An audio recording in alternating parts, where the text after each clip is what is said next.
My sister's friend, Karen, a young, enthusiastic elementary school teacher, moved to a small historic town in rural Vermont a few years ago, a place called Ashworth. It's one of those picturesque New England towns. All white steepled churches and old colonial houses surrounded by deep, ancient forests. The locals are friendly, but they have their stories, their folklore, especially about the woods that press in on the town. One particular stretch, known as Hollow Reed Woods because of the way the wind sounds sighing through the tall pines, had a particularly sad old tale attached to it. Centuries ago, so the story went, a group of children from the village had wandered into Hollow Reed Woods playing a game and had simply vanished without a trace. Despite extensive searches, some said they were taken by the little people, others that they just got lost and succumbed to the elements. The woods were said to still echo sometimes with their laughter or their cries. Karen, being new and a bit of a romantic, was fascinated by these local tales. One crisp autumn afternoon, Karen decided to go for a hike in Hollow Reed Woods, hoping to take some photos of the fall foliage. She stuck to the marked trails at first, but then, drawn by a particularly beautiful patch of red maples, she ventured a little way off the main path, deeper into a less explored section. That's where she stumbled upon it, a small, hidden clearing, and in the middle of it, what looked like a very old, almost completely overgrown, abandoned children's play area. There was a single rusty swing set, one swing missing, the other hanging by a single chain. A decaying, moss-covered wooden seesaw, half buried in fallen leaves. It was incredibly poignant and deeply unsettling in its isolation. As she stood there, taking it all in, she heard it. Faint, at first, then a little clearer. The sound of children laughing. Not joyful, boisterous laughter, but a light, almost ethereal, echoing laughter. Seeming to come from just out of sight, deeper in the woods beyond the clearing. And then a few notes of assumed nursery rhyme, a tune she couldn't quite place, also faint, also echoing. Karen froze, her heart pounding. Her first thought was that other children were nearby, perhaps from the town, playing. But this was deep in the woods, far from any houses, and the quality of the sound, it was strange. It didn't sound quite real. It sounded like the old stories. She called out, "Hello? Is anyone there?" The laughter and singing stopped instantly. Silence descended, heavy and complete, broken only by the rustle of leaves. A little spooked, but also intensely curious, Karen pushed on a little further, in the direction she thought the sounds had come from. And then she started finding them. Small, recently made toys or arrangements. A little doll fashioned from twigs and leaves, with acorn cups for eyes. A circle of smooth white stones laid out carefully on a patch of moss.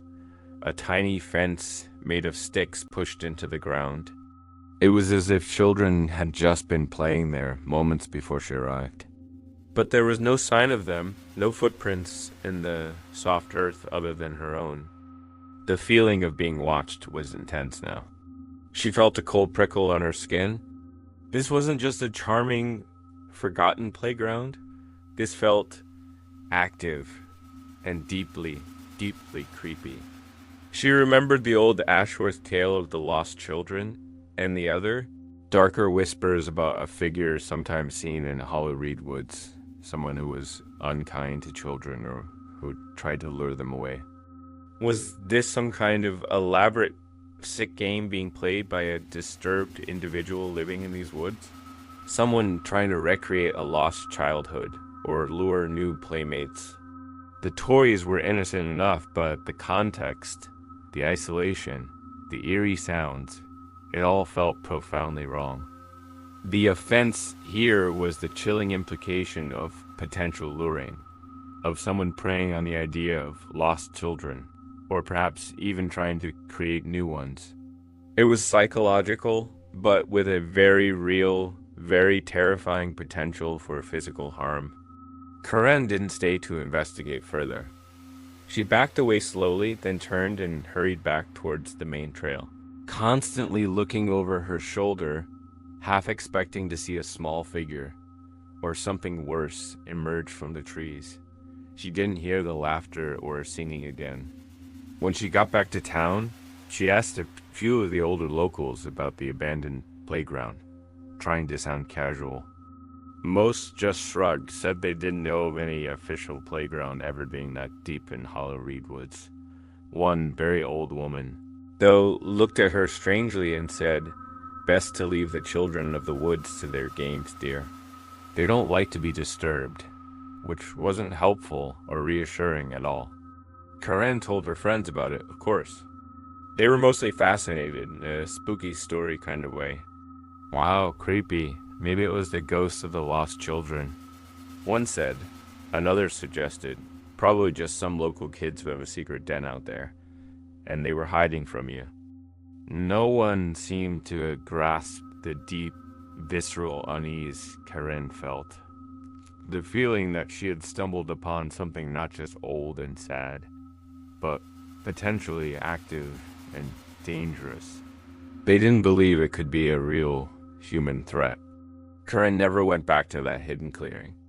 She still hikes in Hollow Reed Woods, but she sticks to the main well-used trails now, and she never goes alone. She says the woods don't feel the same to her anymore. That faint, echoing laughter, the image of those twig dolls, they still haunt her. Was it just an overactive imagination, fueled by local folklore in a creepy old playground?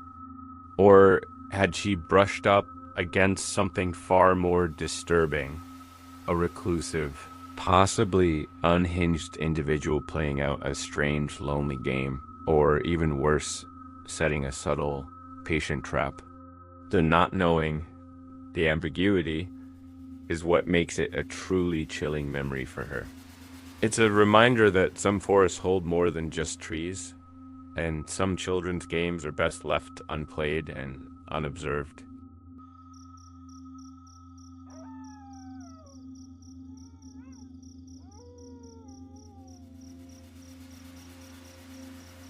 I am an experienced hunter. I've been doing it for over 30 years, mostly solo trips deep into the backcountry of the Absaroka Birdtooth Wilderness in Montana. I know the woods, I know animal calls, I know how to take care of myself. I am not easily spooked. But this one trip, a few years back, during elk season, something happened that rattled me to my core. Made me question everything I thought I knew about being alone out there. I was deep in a remote basin, miles from any road or trailhead, tracking a big bull elk I'd been scouting for days. It was late afternoon, the light starting to fade, the air crisp and cold. I was moving slowly, quietly, through a dense stand of lodgepole pine when I heard it. An elk bugle. Not the real thing, or at least it didn't sound quite right. It was a bit too perfect, a bit too clean. Like a recording or a really, really good caller, but with an almost mechanical precision to it. And it was coming from a direction I wasn't expecting, from a thick, almost impenetrable tangle of deadfall and new growth down in a steep, shadowed ravine to my left. My first thought was another hunter, and a damn good caller. But it was off-putting. Most experienced hunters I know, their calls have a certain natural imperfection. This was almost too good. And the location? That ravine was nasty, dangerous terrain. Not a place you'd expect an elk to be easily drawn out of or a smart hunter to be positioned in. I stayed put, listening. The bugle came again, same perfect, slightly off-key notes. Then a series of cow calls, again a little too perfect, a little too rhythmic. It was trying to draw something in or draw something out, and it was working on me. My hunter's instinct was to investigate to see if it was that big bull I'd been tracking, maybe being called in by a rival. But something held me back, a deep, primal unease. The local talk in the nearest town, Red Lodge, sometimes included vague, old stories about this particular remote basin, tales of hunters who'd gone in and never come out, or who'd come out rambling about feeling hunted themselves, or hearing things that weren't animals in the deep woods. Most dismissed it as guys getting spooked by the isolation and the wolves. I decided to circle around, try to get a look at this hunter from a different angle, upwind. I moved very slowly, very quietly, using the terrain for cover. As I got closer to the edge of the ravine, the calls continued, more insistent now. And then I heard something else, something that made the hairs on my neck stand on end. A soft, almost inaudible click, followed by a faint whirring sound, like a small motor or a tape player rewinding. Then the perfect elk bugle sounded again from the exact same spot. This wasn't another hunter. This was a recording. Someone was down in that ravine playing recorded elk calls. But why? Poachers trying to lure an animal into an easy kill zone? Possible. But the setup felt too elaborate for that, too patient.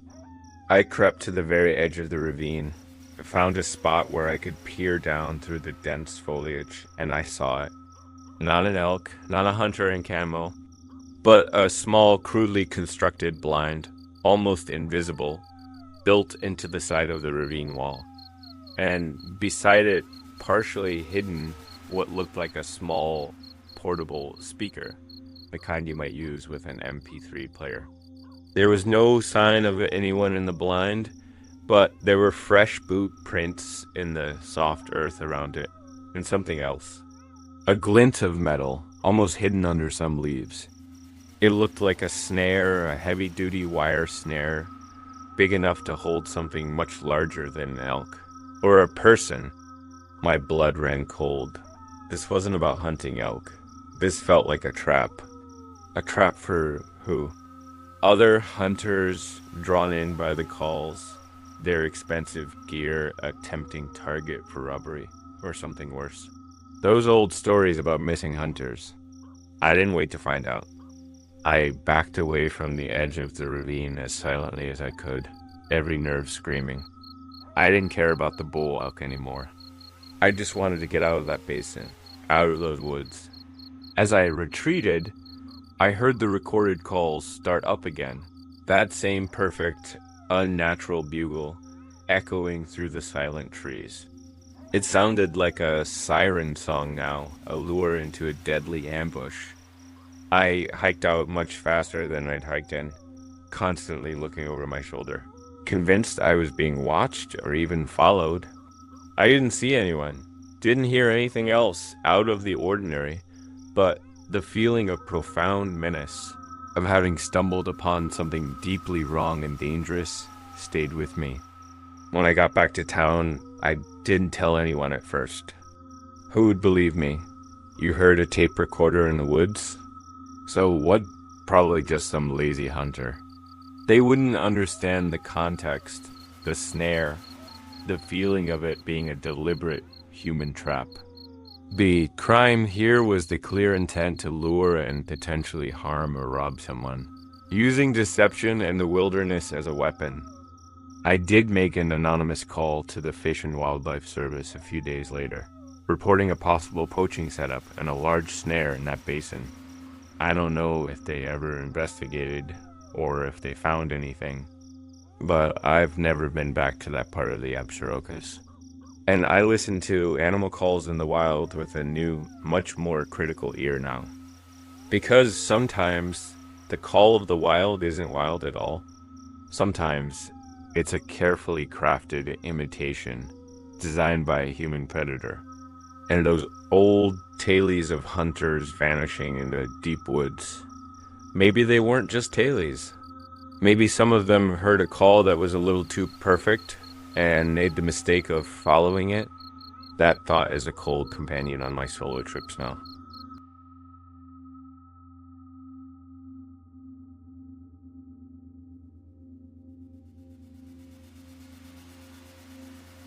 I've always been a solo hiker, man.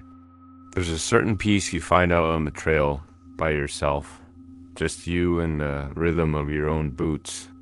I was doing a stretch of the Appalachian Trail up in Maine one fall, one of the less traveled sections. Deep in what the locals sometimes called the whisper woods because of how sound carried, or sometimes didn't, in weird ways. The foliage was incredible, all reds and golds, but it also meant visibility wasn't great once you got off the main path. About 3 days in, really isolated, I started hearing it. I have this habit when I'm alone of sometimes just shouting out a hello or who. To hear the echo, to feel the space around me. So I did that. Hello. And a second later, an echo came back. Hello. Normal enough. But then, a few seconds after that, another hello came back fainter from a slightly different direction. A direction where there was just a sheer rock face that shouldn't have produced a secondary echo like that. And this second one, it sounded a little off. Like someone trying to sound like an echo, if that makes any sense. A little too deliberate. I stopped, listened. Nothing but the wind. Shrugged it off. My ears playing tricks in the quiet. I walked on for another hour. Tried it again. Hey there. This time, the first echo was normal. The second one came back. Hey there. Clear as a bell, but with a weird, almost mocking lilt to it. And it definitely came from deeper in the woods, off the trail. My blood ran cold. That wasn't an echo. That was a voice. I started walking faster, not shouting anything else. But then I started hearing other things. What sounded like a bird call I didn't recognize, repeated 3 times. Then an answering call from another direction. Okay, birds, fine. But then a little later I heard what sounded like someone whistling a tune, a simple, almost childlike melody. But it was just a few notes repeated, and it seemed to be moving parallel to me, always just out of sight in the trees. Every time I stopped, the whistling would stop. When I moved, it would start again. The feeling of being watched, of being played with was intense. I started to think about those local stories, not just about weird echoes, but about people getting turned around in these woods, lured off the path by strange sounds, some never found, or found weeks later, miles from where they should have been, with no clear explanation of how they got so lost. Then, the scariest part, I heard a shout, "Help, somebody help me. I am hurt." It sounded like a woman's voice, panicked, definitely distressed, coming from what I guessed was a ravine off to my left. My first instinct was to go to help, but then that earlier echo of my own voice came back to me. What if this was part of the same game? What if it was a lure? The help me call came again, a little more desperate. I stood there, torn.